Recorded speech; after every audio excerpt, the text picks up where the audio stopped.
palabras, Señor, son espíritu y vida. Tus palabras, Señor, son espíritu y vida. La ley del Señor es perfecta, reconforta el alma.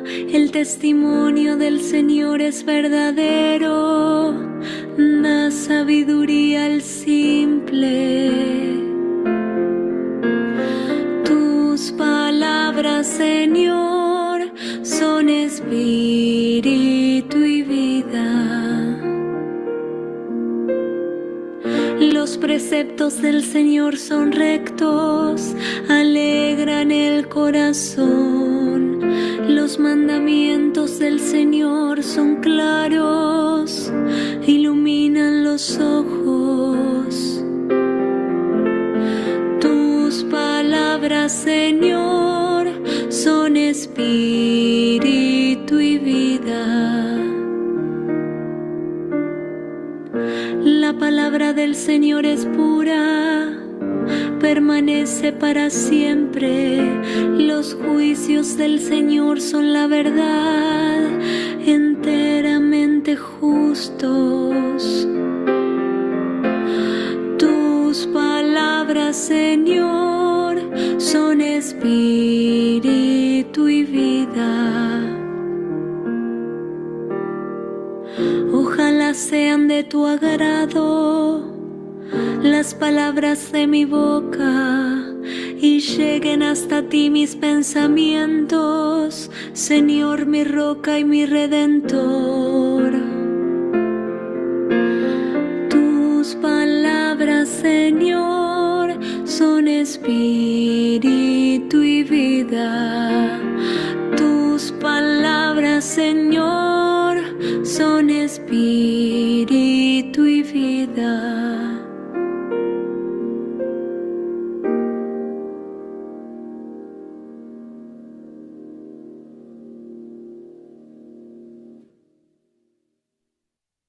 Hola, buenas noches.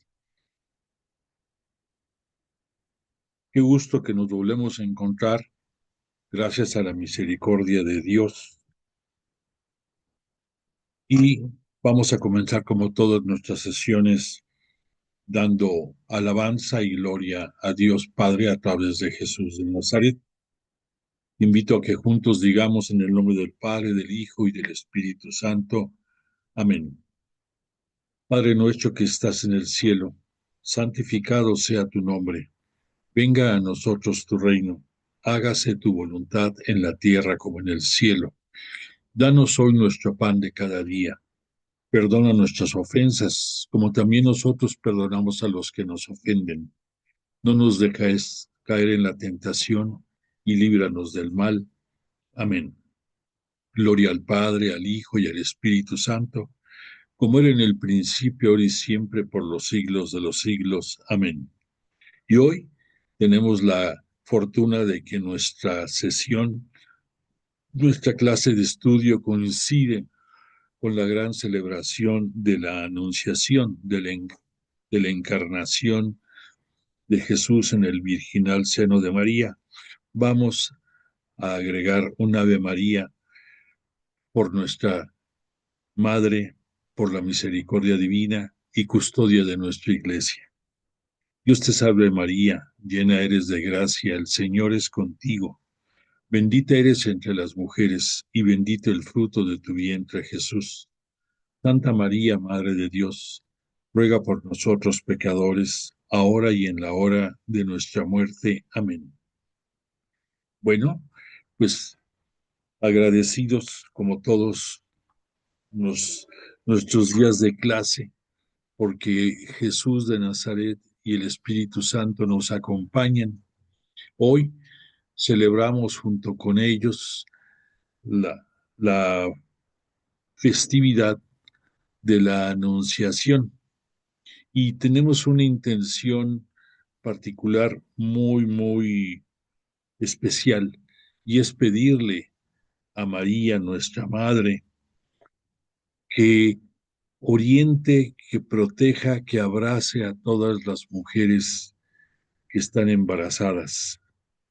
Sabemos que en muchos casos se vuelve un conflicto interior en algunas de ellas el continuar o no con sus embarazos por las razones que tú gustes y mandes, pero es muy difícil para muchas de ellas entender que en la sabiduría de Dios, cuando Él decide mandar un hijo, es porque es lo que le conviene a esa persona, a la madre.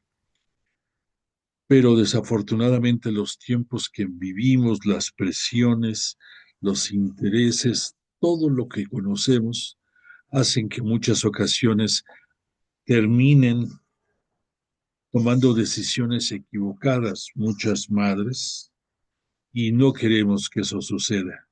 Por lo tanto, le pedimos a María que interceda y guíe a todas ellas para que vivan esa bella etapa del embarazo y que tengan la seguridad, la certeza de que esa vida cuando llegue ya a plenitud, cuando ya nazca en este mundo, va a ser indiscutiblemente, en la mayoría de los casos, la gloria de esa madre, la bendición y los mejores recuerdos y momentos que va a tener en este mundo. Que así sea. Bueno, pues en el salmo que presentamos esta noche, lo quisimos rectificar, lo quisimos ahondar mucho, porque es un salmo que fue escrito cuando todavía no llegaba a este mundo Jesús de Nazaret, pero la, la elaboración, los conceptos que maneja, aunque eran en aquel tiempo aplicables a Dios Padre, para nosotros, si nos ponemos unos lentes cristianos, es la personificación de Jesús, nuestro Mesías y Señor. Entonces, en muchos salmos se distingue vedadamente esa relación, pero en este es notorio, contundente y definitivo los atributos que a Dios Padre se le daban, a Yahvé Dios, y la aplicación irrestricta a la personalidad de Jesús ya aquí en la tierra. Entonces, que así sea, que podamos celebrar con Él, con Jesús, y dar a través de Él gloria a Dios Padre. Me quiero mencionar únicamente, ahorita que tocamos el punto de la Virgen María, en el día de hoy te enviamos una imagen muy hermosa relacionada con la festividad que hoy nuestra iglesia celebra, la Anunciación. Algunos la ubican mejor como el Día de la Virgen de la Encarnación, otros más como la Anunciación, en fin, hay diferentes formas de referirnos a ella, pero el fondo es el mismo, el que María, fiel a la palabra de Dios, no tiene ninguna razón o ningún pero para aceptar la voluntad divina, que el arcángel Gabriel, que se presentó ante ella con el anuncio de alégrate. Es bellísimo esa introducción que nos presenta sobre todo el evangelista Lucas.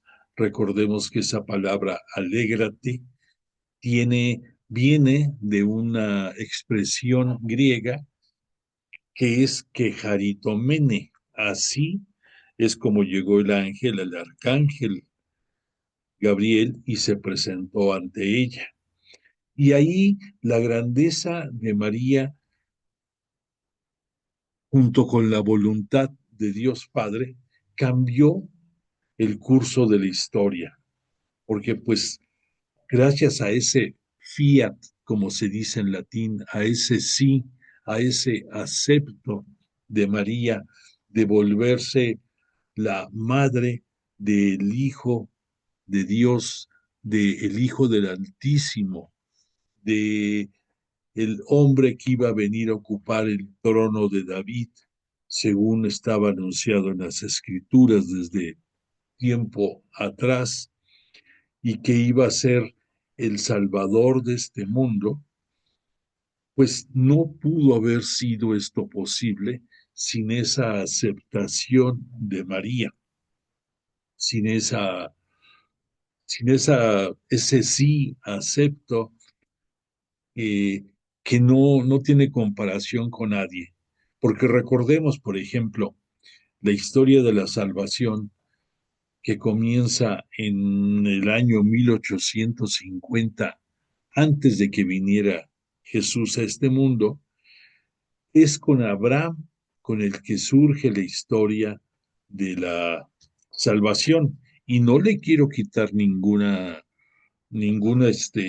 mérito a Abraham de que sin conocer, sin ver, sin tener ninguna idea clara, acepta también la voluntad de Yahvé Dios, Dios Padre para nosotros, y sin dudarlo, parte a tierras desconocidas, sabedor de la promesa que recibía de Dios, pero era un momento en que su fe todavía no podía estar fincada en otros acontecimientos, y él pues tiene una gran decisión de aceptar la invitación divina y partir para convertirse en el padre de muchas naciones, para ser quien su descendencia fuera a ocupar la tierra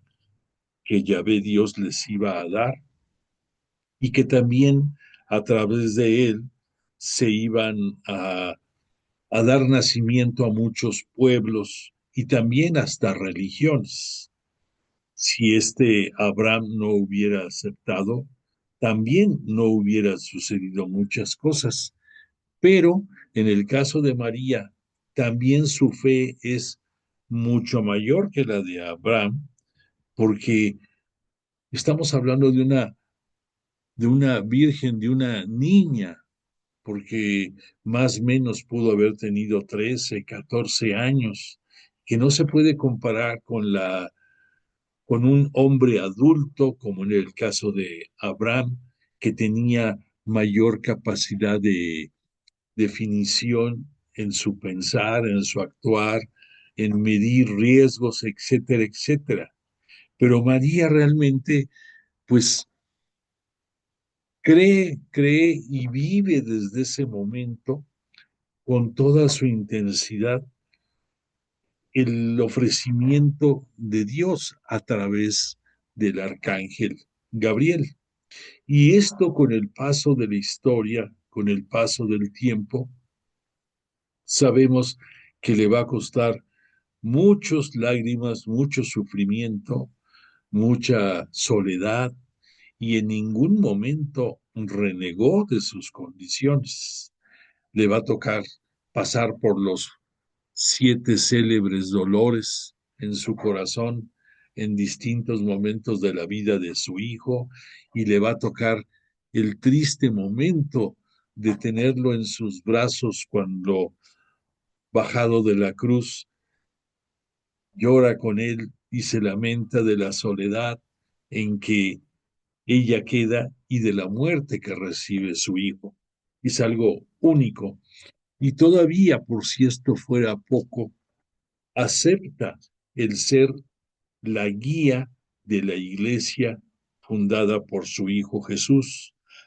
Y no solamente acepta ser la guía, sino que se convierte, por misericordia de Jesús, en madre de todos nosotros, el nuevo pueblo de Israel, y lo lleva hasta sus últimas consecuencias. Ella estuvo siempre cercana a los apóstoles, se convirtió en una madre para todos ellos, en una guía, y sigue siendo el faro que alumbra y guía a la iglesia, a la única santa iglesia cristiana católica, y no nos abandona bajo ninguna circunstancia. Prueba de todo esto es la multitud de advocaciones que de ella tenemos, porque ha tenido presencia y apariciones en muchas partes del mundo y nos ha mostrado que, que ella es la verdadera madre del único Dios. Entonces ha siempre ha estado presente en momentos importantes. No vayamos tan lejos en nuestra nación, de no haber sido por María en su advocación de la Virgen de Guadalupe, de la Santísima Virgen de Guadalupe, la historia de la evangelización en la Nueva España hubiera sido otra. Por más esfuerzos que estaban haciendo los frailes, por más presiones, por todo lo que tú sabes y conoces, no avanzaba el plan de evangelización. No fue sino hasta la aparición, las apariciones que ella tuvo ante San Juan Diego en aquellos tiempos, únicamente Juan Diego, cuando a través de él y de su inocente representación, ella acoge a través de él al pueblo futuro mexicano, y gracias a eso la historia de la evangelización, perdóname, de la evangelización cambió radicalmente. Y esto es lo que decimos en nuestra patria, pero en todo el mundo ha hecho maravillas, las sigue haciendo, hay muchos testimonios, hay muchas historias que respaldan esta entrega irrestricta y sin límite de parte de ella para su Hijo, para la obra de su Hijo y para todos nosotros que integramos la iglesia de su Hijo. Entonces, démosle la tría, la devoción, la alabanza correcta a María, porque de verdad es, es el símbolo de la, es el símbolo de la historia nueva, de la historia ya de la misericordia divina. Sin ella no hubiera sido posible. Bendita sea por siempre nuestra Madre, la Santísima Virgen María, y que siempre estemos protegidos por ella, nuestra nación, nuestra persona, nuestra familia, nuestros sueños, y que podamos llegar al fin de los tiempos a poderla ver en el cielo. Recordemos que las únicas dos personas que en carne y hueso están en el cielo son Jesús y María. Son los únicos dos que conservan sus características humanas, aunque su presencia sea diferente porque no se libran de que después de la muerte física hayan adquirido un cuerpo, un alma gloriosa y un cuerpo transformado. Por esa razón, ya lo vamos a ver, pero no tiene nada de malo decirlo. Por esa razón, cuando fue la resurrección del Señor, que María Magdalena es la primera, la que tiene la primicia de verle, no le reconocía. ¿Por qué? Porque este Jesús, como hombre y como hijo de Dios, siempre nos habló con la verdad y siempre nos expuso todo con la claridad de vida. Y Él nos anunció que en la vida eterna íbamos a ser diferentes. Y Él nos lo está mostrando con su presencia. Por eso no lo reconocía María Magdalena. Y por esa razón los apóstoles, cuando se presentó en el cenáculo y en las distintas apariciones, vemos dudas, vemos momentos de, sí, de duda en que será o no será el Señor. O sea, porque Él nos está mostrando que el llegar a la morada eterna, que Él nos conquista, pues sí lo vamos a poder lograr si lo decidimos, si trabajamos por ese gran premio, pero que vamos a llegar allá al cielo con un alma gloriosa y un cuerpo transformado. Bueno, con esto cerramos el comentario, pero bendita sea la siempre Virgen María. Bueno, pues vamos a continuar. Hemos estado profundizando un poco más acerca de la Pascua del Señor y nos hemos apoyado mucho. Ay, perdón, ahora no hicimos, se me pasó el hacer la oración al Espíritu Santo. Hagámosla, por favor. Oh Espíritu Santo, don de Dios y fuerza de lo alto, fuente de agua brotante de vida eterna, desciende y mora en nuestros corazones. Haznos verdaderos adoradores del Padre, condúcenos a la plenitud de la verdad y transfórmanos en testigos de Jesús para llevar su nombre hasta los confines de la tierra. Amén. Disculpa, me emocioné mucho. Bueno, pues en estas reflexiones que estamos haciendo, apoyándonos enormemente en el libro de la Pascua del Señor, escrito por el padre Salvador Carrillo Elday, brillante exégeta mexicano. Te lo he comentado, pero te lo digo ahorita de nuevo. Él tiene el certificado número 73 otorgado por el Vaticano como exégeta. Es un honor. Piensa en la inmensidad del mundo, que hay muchos estudiosos especialistas en la Biblia, el hecho de que nuestro padre Carrillo Alday tenga el número 73 reconocido, pues te dice, te habla mucho de su entrega, de su pasión por la palabra de Dios y por su sensibilidad y brillantez para poder presentar en una manera sencilla lo que para muchos de nosotros se nos dificulta enormemente. Bueno, pues entonces, dentro de la cena que hemos estado hablando, ya vimos ahí en ese episodio de la cena, ya vimos lo, lo que significó el lavatorio de los pies, el anuncio de la traición de Judas, la institución de la Eucaristía, y vamos a ver hoy, dentro de los discursos de despedida, también el capítulo 5 de la predicción de las negaciones de Pedro, y probablemente lleguemos a hablar de el primer discurso. Pero entonces vamos le dando orden al estudio de esto. Ya no voy a hablar de lo que fue la, la institución de la Eucaristía, nada más quiero hacerte con un comentario final acerca de la Eucaristía.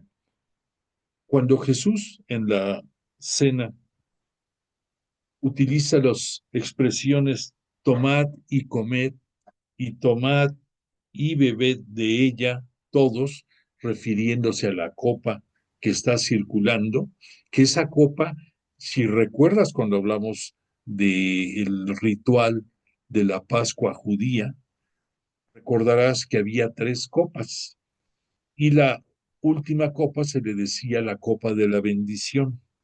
Esta es la copa que Jesús bendice y circula entre sus apóstoles. Pero hay un detalle doble en este memorial de esta última cena de Jesús y primera cena pascual de la cristiandad, porque la palabra copa dentro del lenguaje cristiano es una forma de expresarse de un momento de dolor profundo. Entonces aquí, cuando Jesús comparte esa copa, está compartiendo junto con sus apóstoles, está compartiendo lo que ya está haciendo su pasión. Entonces, es algo un poco difícil de comprender en un principio. Dices, bueno, la cena fue celebración por la institución de la Eucaristía, por el lavatorio de los pies, etcétera, etcétera. ¿Por qué estamos hablando también de que es parte de la pasión del Señor? Pues por una simple y sencilla razón, porque al estar compartiendo Él el pan y el vino transformado en su cuerpo y en su sangre, está Él adelantando lo que va a ser la entrega suprema de Él hacia todos nosotros en la cruz,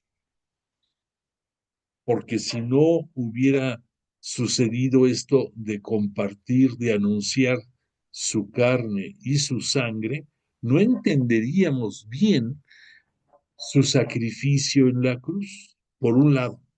Por otra parte, de no haber sido este episodio como fue, él tampoco podría decir palabras que vamos a ver aquí en el discurso en cuanto a su glorificación. Pero vamos por partes. Lo que quiero ahorita nada más señalar es que la palabra copa dentro de la cena del Señor es referente al momento de dolor que él va a comenzar a vivir desde esa salida del cenáculo en donde están terminando con su cena. A partir de que salen de ahí, todo cambia, todo se acelera, todo toma un ritmo vertiginoso y todo va a conducir a la entrega de su vida. Y en esta cena quiero señalar que no por ser la primera, eh, difiere de lo que vemos en las celebraciones, en las liturgias nosotros, de la transubstanciación. O sea, Jesús es el primero que va a convertir el pan y el vino en su carne y en su sangre.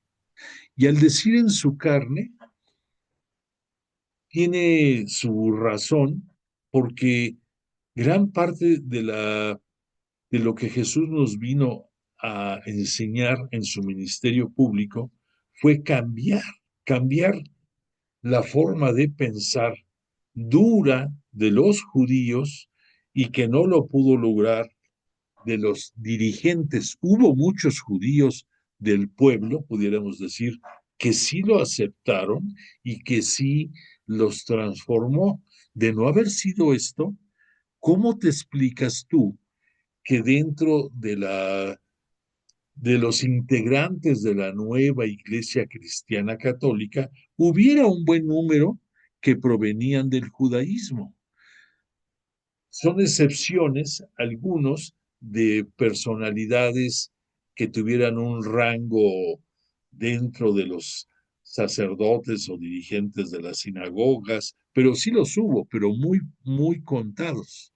Pero sí hubo seguidores que entraron a la Iglesia Cristiana Católica provenientes del judaísmo.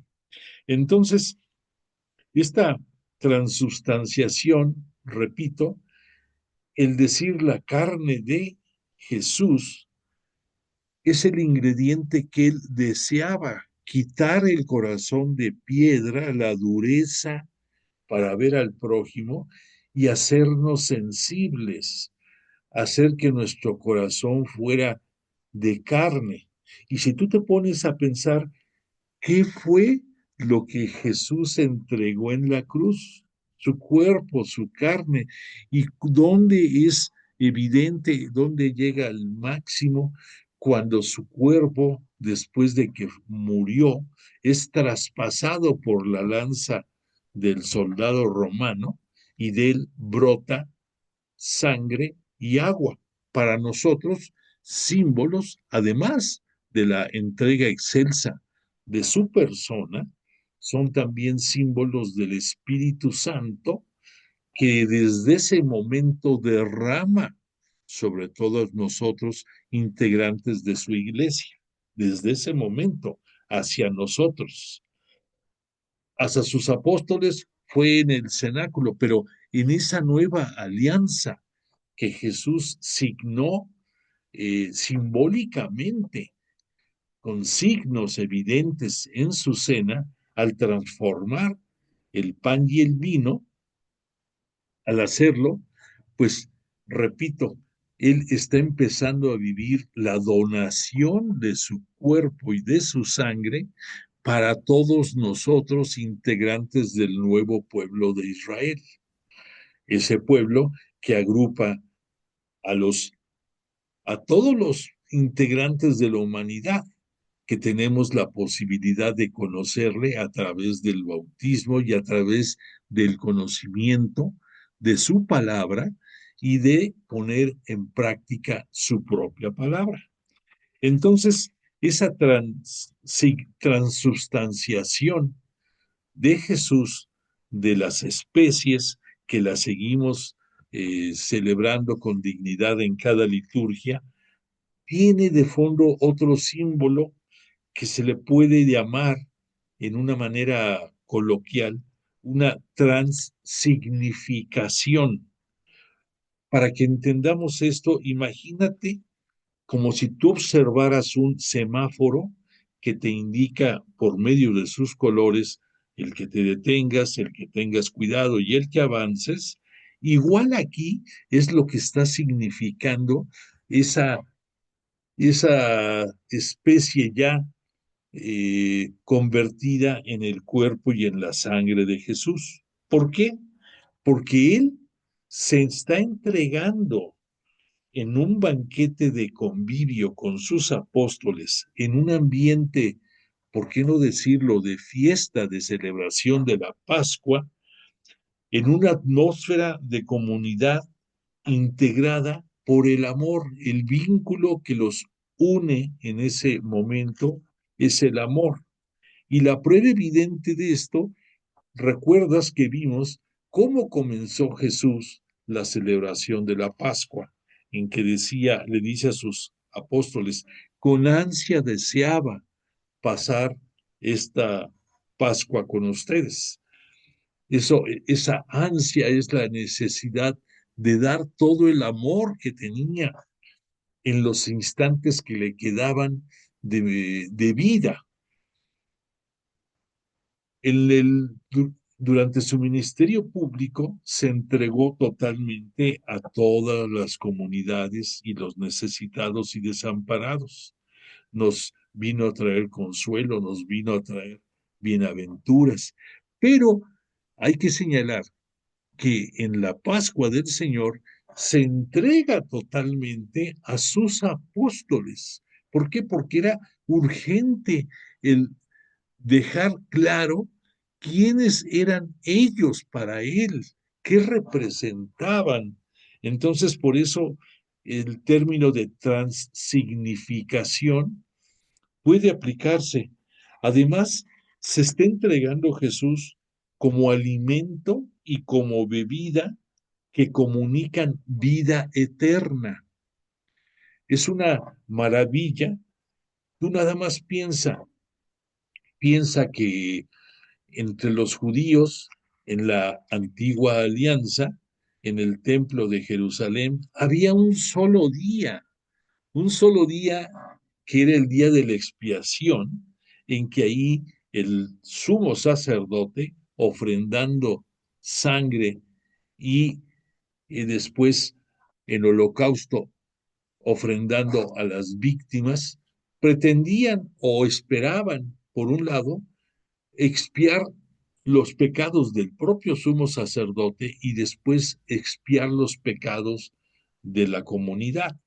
Imagínate el gran cambio que se está dando ahorita con Jesús, que se entrega a través de la Eucaristía como alimento y bebida que puedes tenerlo todos los días de tu vida si tú lo deseas y que cada uno de esas ingestas de su cuerpo y de su sangre a través de la hostia y del vino, te dan pequeñas recargas, pudiéramos decir, de tu fe, y que esto te va acercando, si tú así lo pones en práctica, a la vida eterna.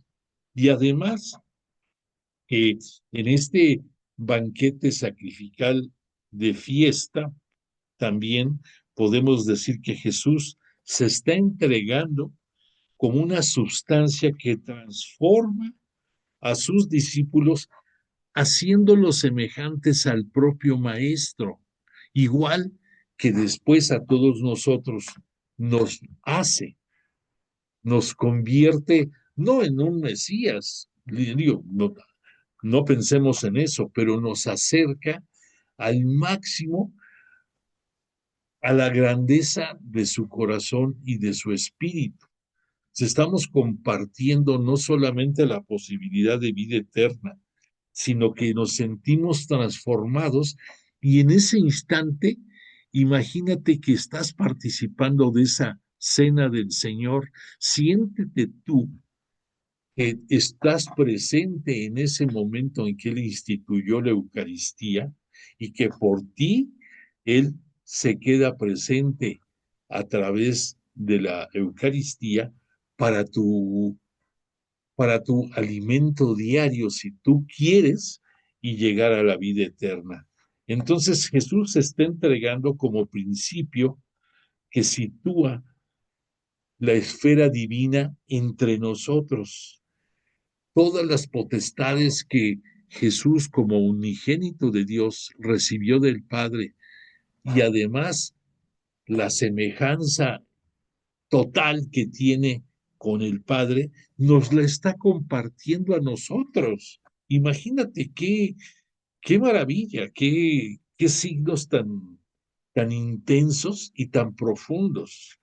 Finalmente, el contacto y la comunicación con la carne y la sangre de Jesús, actualmente, claro, resucitado y glorificado, y que está en los cielos, hace entrar al hombre en un mundo nuevo, en el mundo que Él vino a darnos a nosotros, en esa nueva alianza que Él vino a constituir con la entrega de su cuerpo y de su sangre en la remisión del pecado.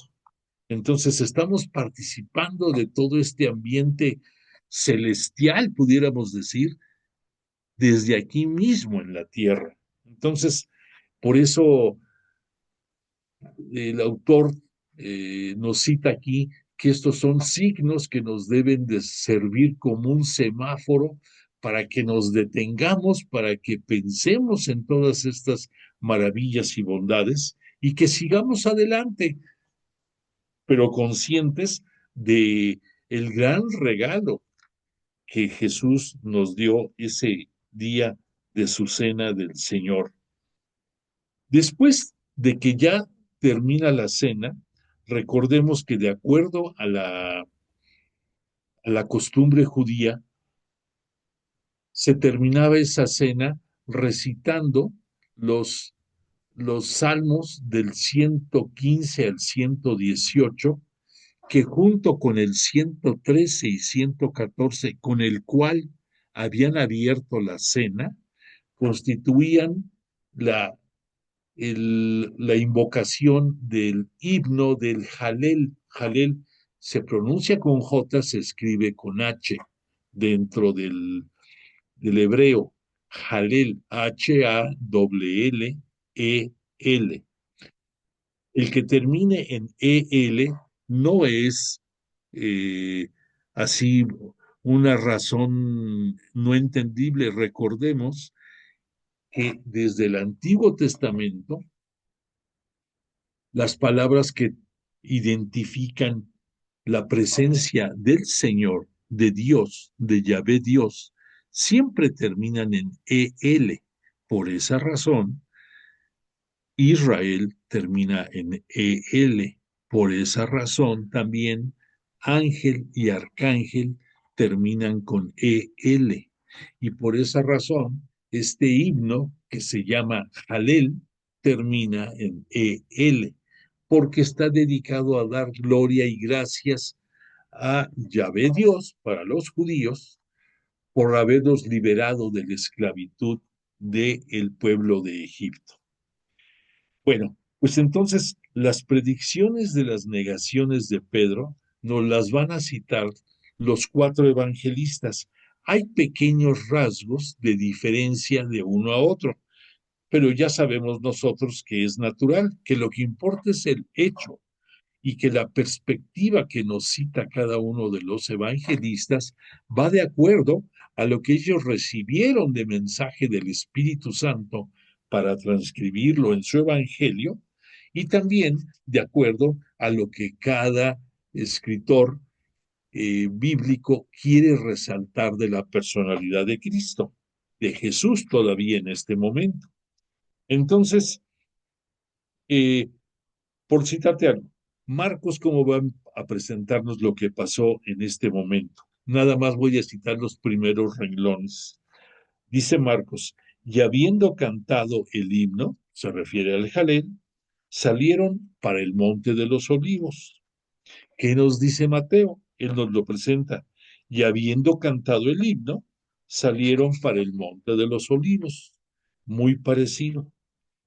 Y por ejemplo, aquí el texto de Marcos es más incisivo y determinante porque recordemos que el Evangelio de Marcos tiene prisa de, de exaltar los momentos especiales y trascendentes de Jesús porque tiene que servir de sostén para reforzar la fe de los cristianos que en Roma están siendo asediados ya en los primeros tiempos de la iglesia y que van a ser severamente perseguidos y que necesitan afianzarse a la fe a través, entre otras cosas, de ese Evangelio de Marcos, que es muy fuerte en muchos aspectos.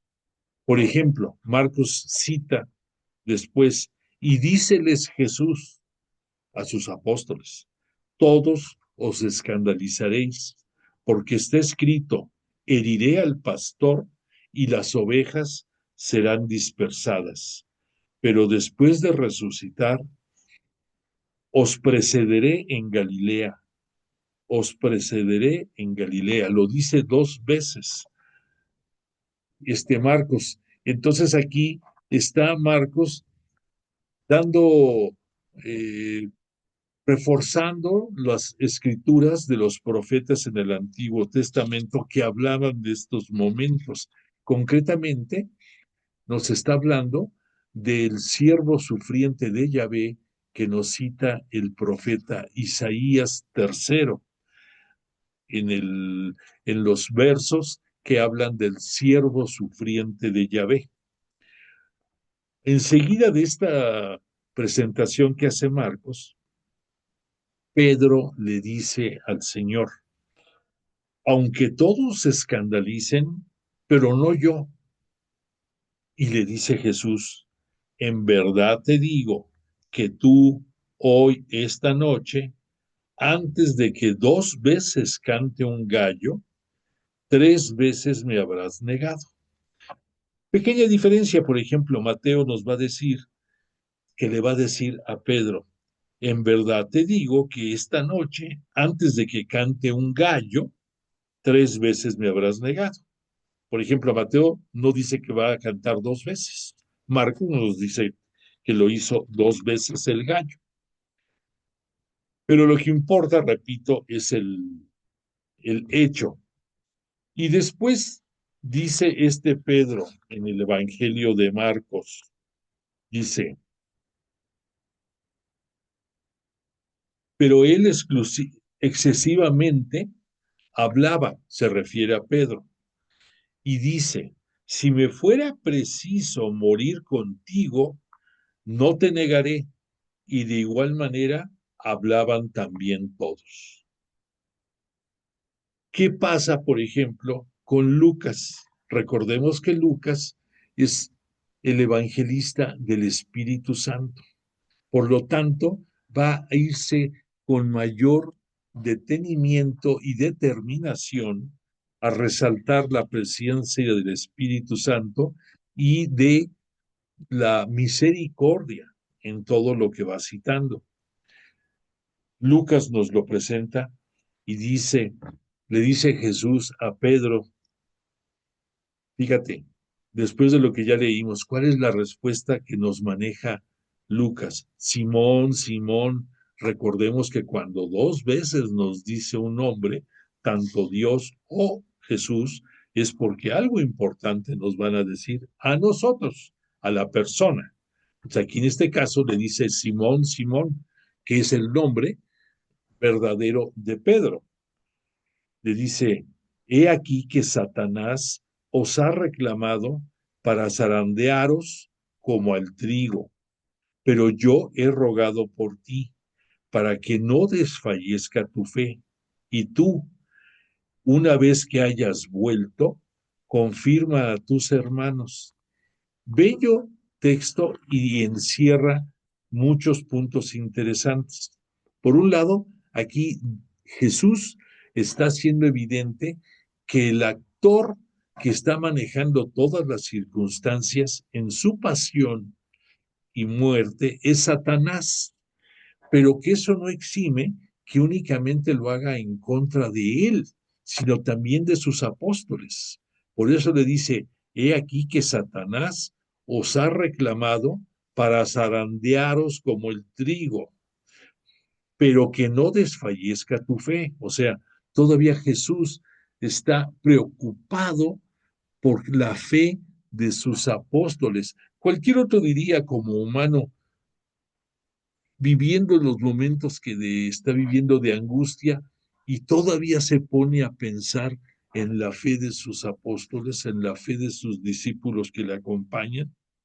Pues sí, y todavía le dice, y tú, una vez que hayas vuelto, confirma a tus hermanos. Aquí le está refrendando la potestad que tiene de que Pedro es la roca sobre la cual se sustenta la única santa iglesia cristiana católica y apostólica de Jesús, y que Pedro es el que va a confirmar a sus hermanos en la fe y en todo lo que sea necesario.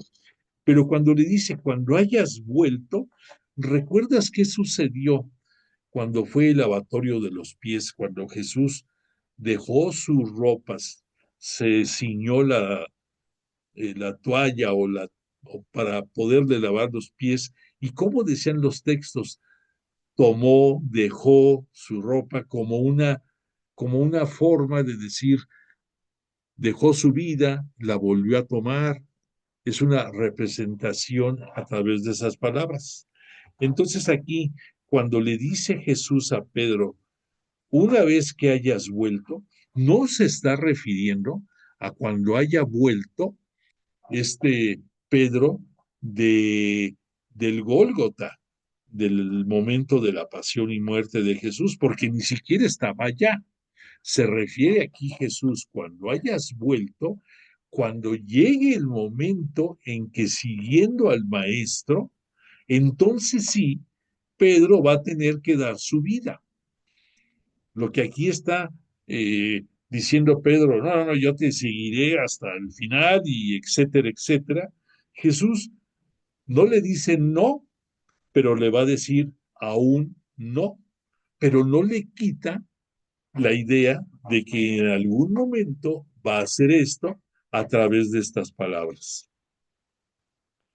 Entonces, la proyección de esta palabra, de este diálogo entre Jesús y Pedro, vamos a ver un poquito más. Le dice Pedro al maestro a través de otra versión de otro de los evangelistas. Señor, estoy dispuesto a ir contigo hasta la cárcel y la muerte. Y entonces Jesús le dice, te digo, Pedro, no cantará hoy el gallo antes de que hayas negado 3 veces que me conoces.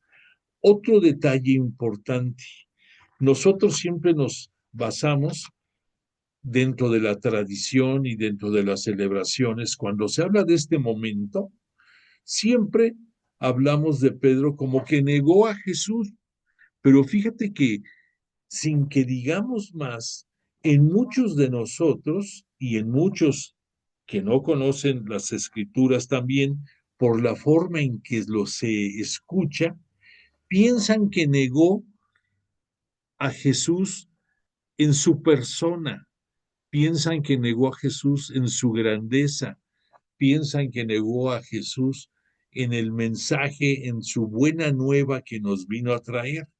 Y no es eso. Aquí el propio Jesús lo está dejando claro. Antes de que hayas negado, perdón, no cantará el gallo, perdóname, antes de que hayas negado 3 veces que me conoces.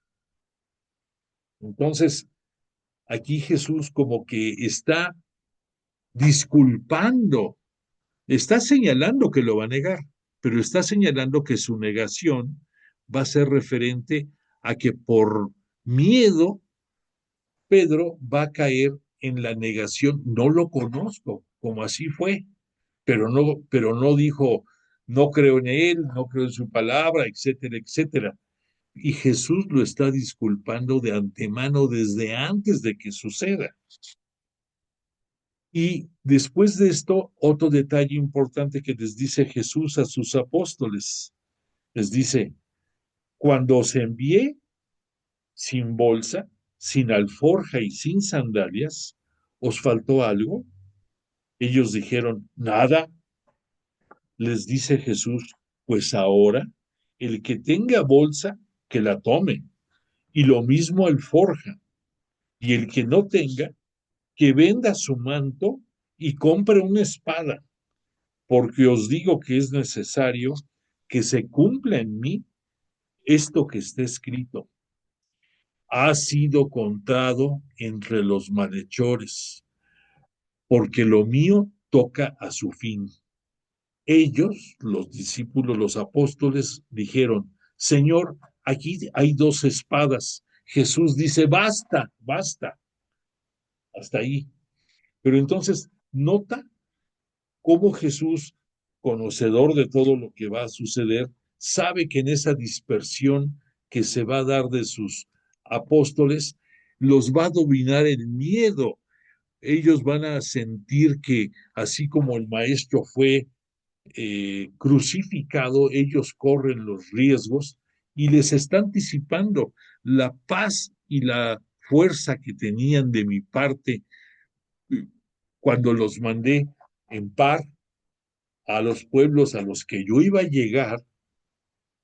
Aquí cambian las cosas, aquí yo mismo les digo, tengan con qué defenderse. Y no se refiere solamente a las palabras, se refiere, tengan con qué repartir también ustedes trancazos o llámale como quieras, pelea, lo que sea. Entonces, nota cómo Jesús está, está protegiendo a sus apóstoles. Ahora, la perspectiva de este Juan, del apóstol Juan y evangelista, es muy rica, porque este Juan se va a centrar mucho en en esta negación de Pedro, pero ya la va a incluir dentro del discurso de despedida de Jesús. Para Juan, él es el que va a hablar de estos 2 discursos y que va a cerrar con la oración de Jesús al Padre. Esta oración de Jesús al Padre la conocemos bastantes de nosotros como la oración sacerdotal de Jesús y va a ser el, el cierre de su ministerio público de Jesús antes de pasar a su dolorosa pasión y muerte. Estamos aquí hablando para ubicarnos que cuando terminó la cena del Señor, ya pasan de las 6 de la tarde. Por lo tanto, dentro de las costumbres judías se considera ya el día siguiente. Entonces, Aquí ya estamos viendo estos acontecimientos sobre el día viernes.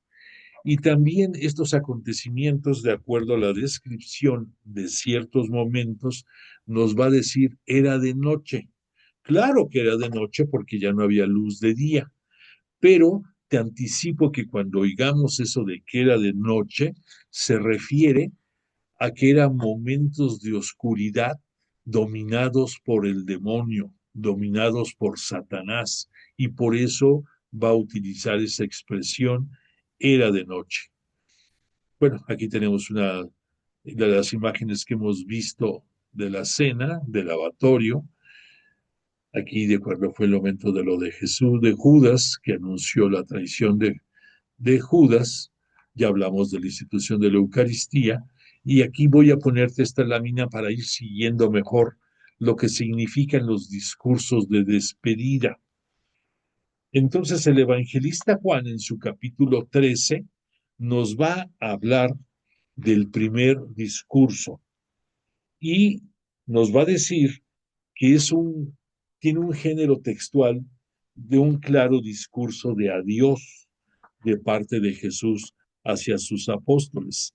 Y nos pone una similitud este Juan, que si tú ves dentro de la Sagrada Escritura, hay momentos clave, por ejemplo, dentro de la primera alianza suscrita entre Moisés como intermediador, como intercesor, y entre Yahvé Dios y el nuevo pueblo de Israel, ok, sabemos lo que pasó.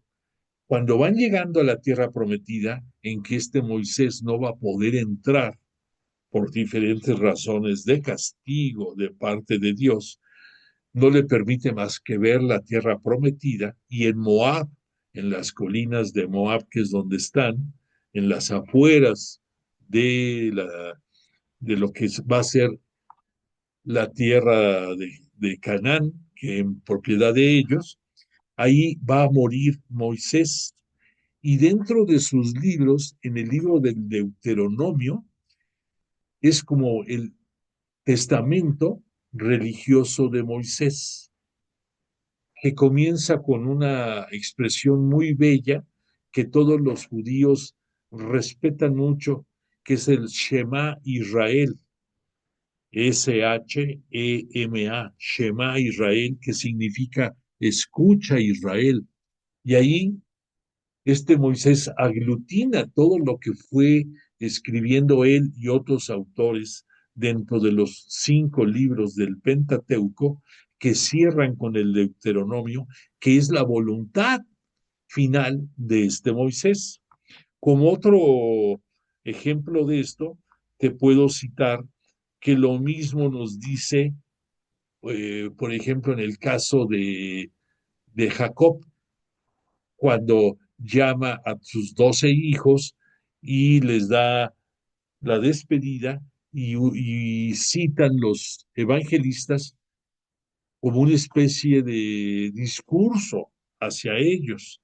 Entonces, los grandes personajes de la Sagrada Escritura, muchos de ellos van a tener esos discursos de despedida. Incluso en el Nuevo Testamento, el ejemplo más notorio es este Pablo, Pablo el apóstol de los gentiles, porque él después de estar pasando muchos años evangelizando en el área de Asia y sabiendo que ya no va a regresar ahí por diversas razones, convoca y reúne en la ciudad de Éfeso a muchos de sus seguidores principales que están manejando la continuidad de su evangelización. Entonces también ese, ese discurso que nos cita las escrituras como el discurso de Pablo a los ancianos de Éfeso, al decir ancianos significa la gente notable y sabia de Éfeso, que muchos de ellos son los que le están ayudando a continuar con su obra evangelizadora. Y también lo va a vertir en la epístola que le manda a Timoteo. Este Pablo ahí va a dar rienda suelta a su voluntad como testamento. Entonces todo esto tenemos eh, que reforzarlo, el por qué también Jesús está y, yendo ya camino rumbo hacia al Monte de los Olivos. Concretamente van a ir al huerto de Getsemaní y en el camino va acabando de instruir a sus apóstoles. Esto, pudiéramos decir, es una especie de últimas voluntad de Jesús hacia los suyos. ¿Y por qué hacia los suyos? Porque todos nosotros somos parte de la iglesia que gracias a los apóstoles hemos ido conociendo y nos hemos ido formando y conocemos la palabra de Jesús. Pero sabemos que Jesús muchas veces se dirigió al Padre, a su Padre, diciendo, a los que me diste, los he conducido y los voy a llevar hasta la morada eterna, a excepción del que le entregó. Entonces, este Jesús sabe que los suyos en estos momentos son sus 11 apóstoles que le quedan, porque aunque Judas todavía vive, lo considera ya como no de los suyos. Entonces, en la formación de este discurso, primero que nos cita este Juan, vamos a ver algunos puntos interesantes como estos. Puede pensarse que hay algunas contradicciones, pero no. Vamos a tratar de entender. Pedro le pregunta en cierto momento a Jesús, estoy aquí en el capítulo 13, concretamente en el versículo 36. Le dice Pedro a Jesús, Señor, ¿a dónde vas? Porque ya les había anticipado este Jesús que a donde él va no podían ir ellos y no entendían qué significaba esto. Entonces es entendible que Pedro le diga, Señor, ¿a dónde vas? Nadie de nosotros, Jesús, perdóname, Jesús le dice, nadie de vosotros me pregunta, ¿a dónde vas? Siendo así, muy probablemente el discurso de despedida de Jesús está llegando al momento en que tiene que darles algunas aclaraciones a sus apóstoles. Entonces, entonces, vamos a ver qué le responde, qué pasa cuando está saliendo Jesús del cenáculo rumbo hacia el huerto de los olivos, ahí al huerto de Getsemaní, al jardín de los olivos. Me voy a remitir otra vez al capítulo 13 del Evangelio de Juan, para que entendamos un poquito más la unidad de los textos. Dice, cuando salió Jesús, dijo, ahora ha sido glorificado el Hijo del Hombre, y Dios ha sido glorificado en él. Si Dios ha sido glorificado en él, Dios también le glorificará en sí mismo y le glorificará pronto. Si tú lees esto, creo que te vas a quedar en las mismas. Dices, qué bonitas palabras, pero no entiendes a qué se está refiriendo. Vamos a desmenuzar un poco esto. Cuando dice Jesús ahora, significa en este momento, no solamente el hoy, sino en estos instantes. A eso se refiere al decir ahora. Pero al decir de la glorificación, ahí está englobando a lo que pasó en la última cena de él, que es la cena del Señor y la primera cena de nuestra Iglesia Cristiana Católica. Cuando se refiere Jesús a decir, ahora ha sido glorificado el Hijo del Hombre y Dios ha sido glorificado en él, se refiere a que por la institución de la Eucaristía, Jesús está empezando a presentarnos el reino celestial. Y si tú te pones a pensar, cuál fue la consigna que recibió de su Padre Jesús para venir en los tiempos de la plenitud aquí a este mundo. Fue en el tiempo que tenía decidido Dios Padre, y su mandato era que nos enseñara a cómo llegar al reino de los cielos. Entonces, después de que Jesús está concluyendo, o ya pudiéramos decir, concluyó su ministerio público, porque aquí, si te pones a analizar lo que está pasando en estos momentos, ya no es en la mayoría de sus momentos hacia todo público, sino hacia sus apóstoles, aunque va a haber algunos luces dentro de su pasión que también son para toda la humanidad, pero pudiéramos decir su ministerio público concluyó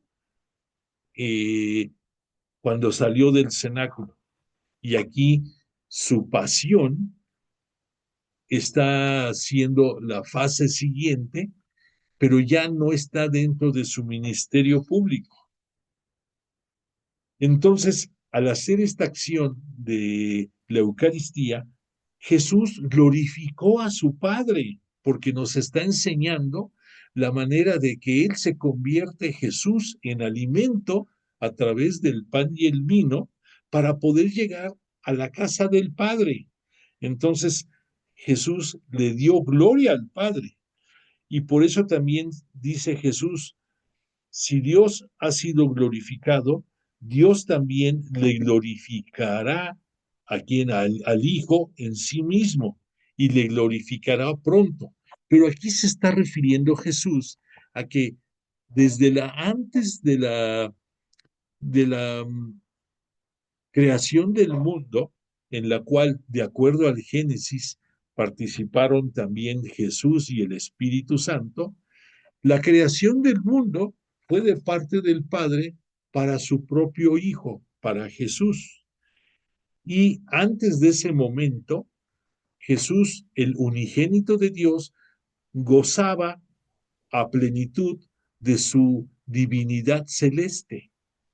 Cuando vino a este mundo, adquirió la divinidad terrestre, asistido por el Espíritu Santo desde el momento de su concepción. Ya lo vimos ahorita al empezar la clase, el arcángel Gabriel le dice que por el Espíritu, por voluntad de Dios y por acción del Espíritu Santo, ella va a quedar en su seno incrustado el unigénito de Dios.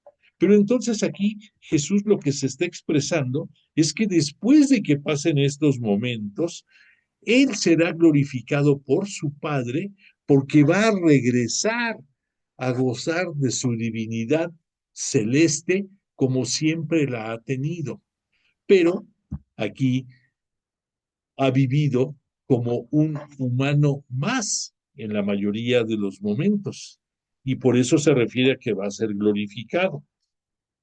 Entonces, este es un misterio que sí demanda que lo analicemos como lo estamos pretendiendo hacer para entenderlo. Poco más adelante, en el punto número 1, Jesús les va a dar el nuevo mandamiento del amor, y Juan nos lo presenta de la siguiente forma. Le dice Jesús a sus apóstoles: hijos míos, ya poco tiempo voy a estar con vosotros. Vosotros me buscaréis. Y lo mismo que le dije a los judíos, que a donde yo voy, vosotros no podéis venir. Os digo también ahora a vosotros. Importante dentro de este segmento, ¿te das cuenta cómo se dirigió a ellos? ¿Cómo abrió? Hijos míos. Cuando fue la cena, también en una manera paternal totalmente, Jesús les dijo: con ansias he deseado pasar esta cena con vosotros. Él asumiendo su papel de cabeza de familia. Y aquí lo vuelve a refrendar en la forma en que les habla. Hijos míos, les dice a sus apóstoles. Repito, poco tiempo voy a estar con vosotros. Ustedes me buscaréis. Y lo mismo que les dije a los judíos cuando les habló que el Hijo del Hombre iba a tener que sufrir y ser entregado y ser crucificado, se los refrenda ahora a ellos, que también ya se los había dicho. Y les vuelve a citar que a donde Él va, no pueden ir ellos con Él. Os digo también esto ahora a vosotros, o sea, lo repite en ese instante, ahora a los apóstoles. ¿Y qué pasa? ¿Qué pasa después de este momento? Que les dice además, os doy un mandamiento nuevo, que os améis los unos a los otros, que como yo os he amado, así os améis también vosotros, los unos a los otros. En esto conocerán todos que sois discípulos míos, si os tenéis amor los unos a los otros. O sea, pongan en acción el abajamiento que yo tuve al hacer el lavatorio de los pies y al invitarlos a servirse entre ustedes mismos y a servirse ustedes a los hacia el prójimo, hacia los demás. Está refrendando en palabras la acción que tuvo. Simón Pedro le dice, Señor, ¿a dónde vas? Obvio, se queda con esa duda de estas palabras, ¿qué significan? Jesús le responde, a donde yo voy, no puedes seguirme ahora, me seguirás más tarde. Imagínate qué debe de haber pensado este Pedro, pero no le está diciendo ninguna mentira a Jesús. A donde va él, que es a su muerte en cruz, y después, como consecuencia de esto, va a ser sepultado y que después va a ser resucitado y va a ascender a su glorificación, son caminos que este Pedro y el resto de los apóstoles van a seguir, pero no en ese momento, pero lo van a seguir. Por eso Jesús les dice, me seguirás más tarde. Pedro le dice, ¿por qué no puedo seguirte ahora? Yo daré mi vida por ti. Jesús le dice, ¿quedarás tu vida por mí? En verdad te digo, no cantaré el gallo antes de que tú me hayas negado 3 veces. Entonces, aquí pudiéramos decir a manera de una pequeña conclusión, que Jesús es el camino para ir al Padre. Esta primera unidad literaria comienza con un tema diferente. El evangelista quiso presentar este pequeño discurso en forma de diálogo, optando por dividir la conversación en temas específicos. Aquí vamos a ver que entra en acción ahorita otro de los apóstoles, Tomás. Tomás tiene una personalidad muy, muy especial, porque si tú recuerdas, aquí lo va a increpar a Jesús, cuando después de resucitado, que no estaba él en el cenáculo, Tomás, y que dudó de que le decían los demás apóstoles que se había presentado Jesús resucitado, él también dudó. Y en otros momentos más, Tomás también va a increpar a Jesús con relación al mismo tema. No es que Tomás sea una persona no prevista en el perfil del apóstol que buscó Jesús. Él sabe que Tomás tiene una forma de manejar su inteligencia distinta a los demás. Y Jesús no lo va a minimizar por eso y le va a dar oportunidad a que aclarándole las cosas va a refrendarle su fe y va a hacer que crezca en él la fe. Por eso vamos a ver ahorita qué va a suceder con Tomás. Dijo Jesús, fíjate, en esta interlocución previa, Dice Jesús, no se turbe vuestro corazón. ¿Creéis en Dios? Creed también en mí. En la casa de mi Padre hay muchas moradas. Si no, os lo habría dicho, porque voy a prepararos un lugar. Y cuando haya ido y os haya preparado un lugar, volveré y os tomaré conmigo, para que a donde esté yo, estéis también vosotros. Y donde yo voy, sabéis el camino. Al decir Jesús que en casa de su Padre hay muchas moradas, la palabra morada significa vivir dentro, vivir, morar en cierto lugar.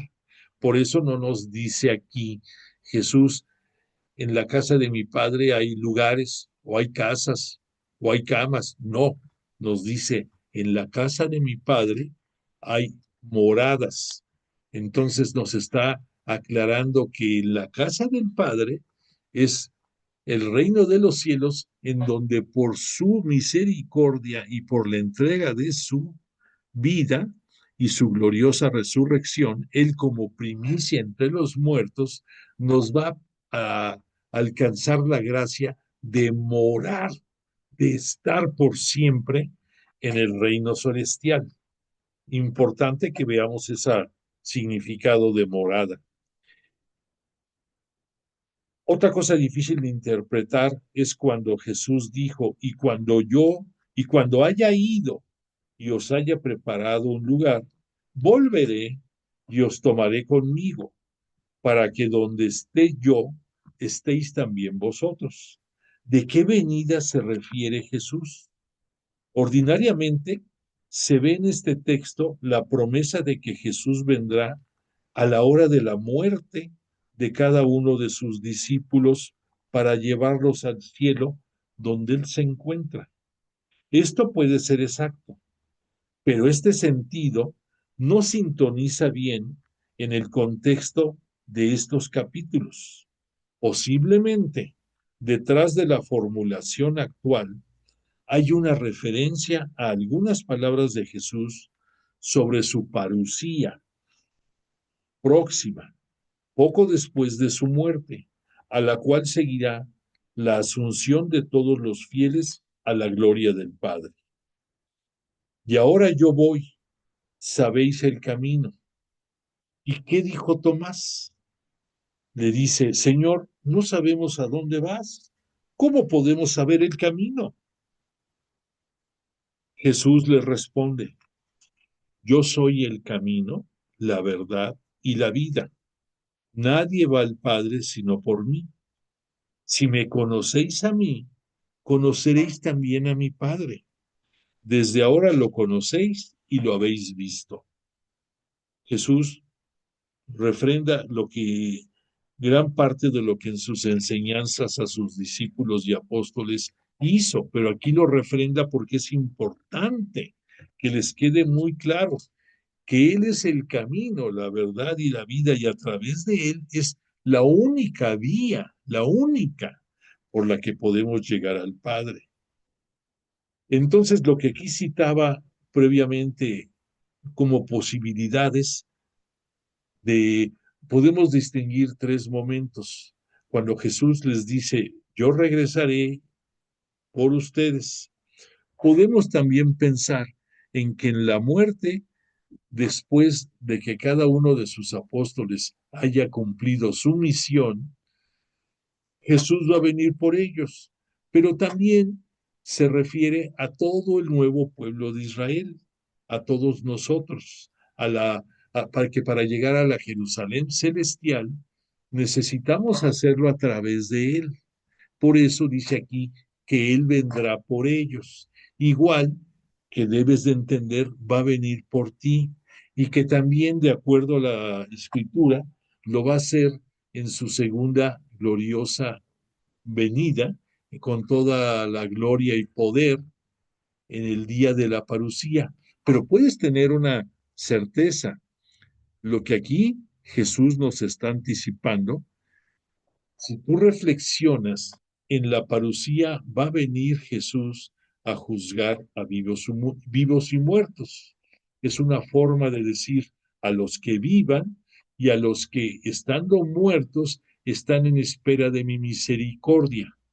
Pero tienes también tú la certeza, porque aquí lo está diciendo Jesús, que el día que tú abandones este mundo terrenal, perdóname,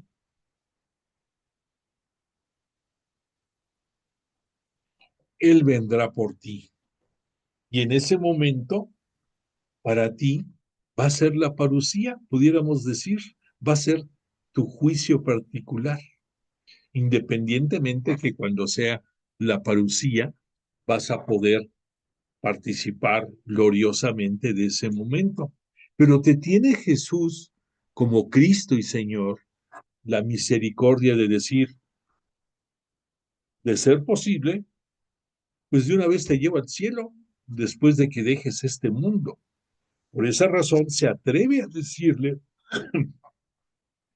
a sus apóstoles que Él es el camino, la verdad y la vida, y que Él va, y que Él va a venir por sus apóstoles cuando Él así lo crea prudente.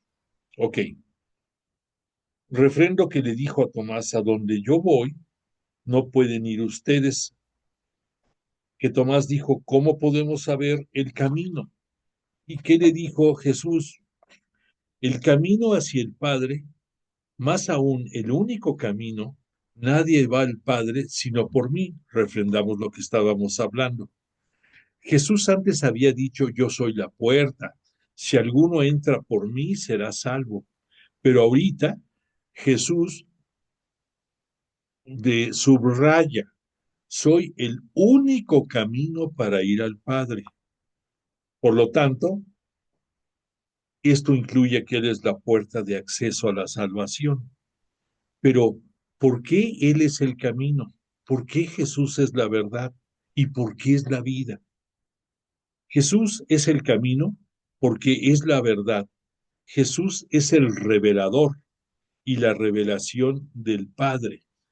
Solo Él conoce, o sea, al decir revelación es como quitar un velo que nos permite ver lo que está detrás del velo. Por eso, revelación, velación de velo, que nos permite ver qué hay detrás de esa revelación.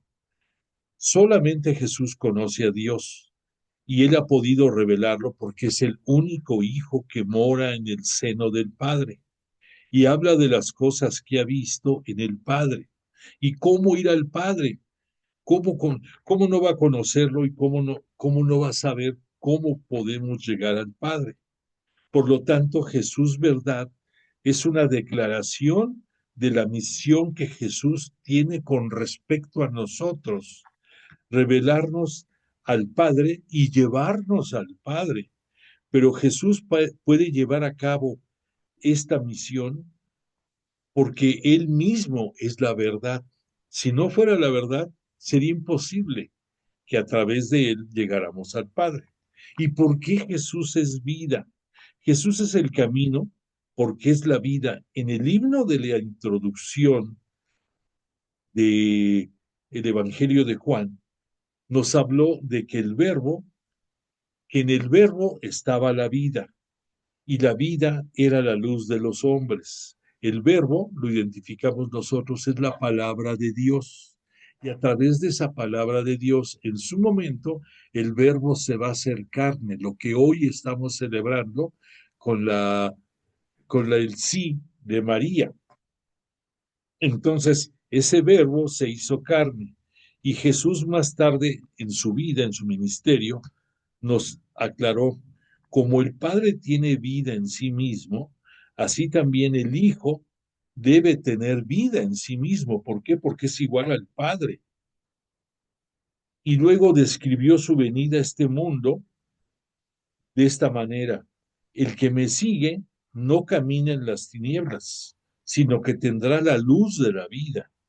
Y finalmente, cuando ante Lázaro lo vuelve a traer a la vida, ¿qué proclamó solemnemente Jesús? Yo soy la resurrección y la vida.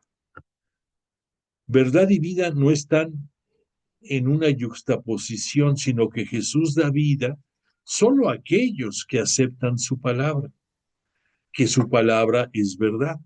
Jesús es vida porque es luz, porque su verdad nos ilumina, Él es el revelador de Dios, por eso nos dijo, el que oye mi palabra y cree en el que me envió, tiene vida eterna. Y las palabras que yo os hablo son espíritu y son vida.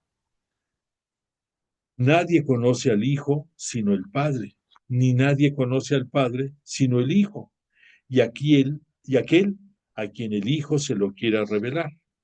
A lo cual Felipe, otro de los apóstoles, le dice, Señor, muéstranos al Padre y nos basta. Ahí entra la tercera interlocución de este primer discurso. Le dice Jesús a Felipe, Felipe, ¿tanto tiempo hace que estoy con vosotros y no me conoces? El que me ha visto a mí, ha visto al Padre. ¿Cómo dices tú, muéstranos al Padre? ¿No crees que yo estoy en el Padre y el Padre está en mí? Las palabras que os digo, no las digo por mi cuenta. El Padre que permanece en mí es el que realiza las obras. Creedme, yo estoy en el Padre y el Padre está en mí. Al menos creedlo por las obras que he hecho. Entonces aquí Jesús está reforzando en Felipe también el que tenga la fe y que crea que Él es como el Padre y que el Padre está en Él y que es verdad, es vida y es camino en el propio Jesús. Y dice Jesús, de verdad os digo, el que crea en mí, hará él también las obras que yo hago, lo que les ofreció a sus apóstoles. Y todo lo que pidáis en mi nombre, yo lo haré, para que el Padre sea glorificado en el Hijo, y si me pedís algo en mi nombre, yo lo haré. Aquí otro gran avance, todo lo que hizo Jesús dentro de sus signos de poder, y que eso engloba también a sus milagros, es por misericordia de Dios Padre, actuando a través de él. Y aquí nos está diciendo a los apóstoles que ellos harán obras grandiosas también, y lo que le pidan a nombre de él, de Jesús, él se los concederá. Entonces, da ahí prueba de su majestad regia también Jesús.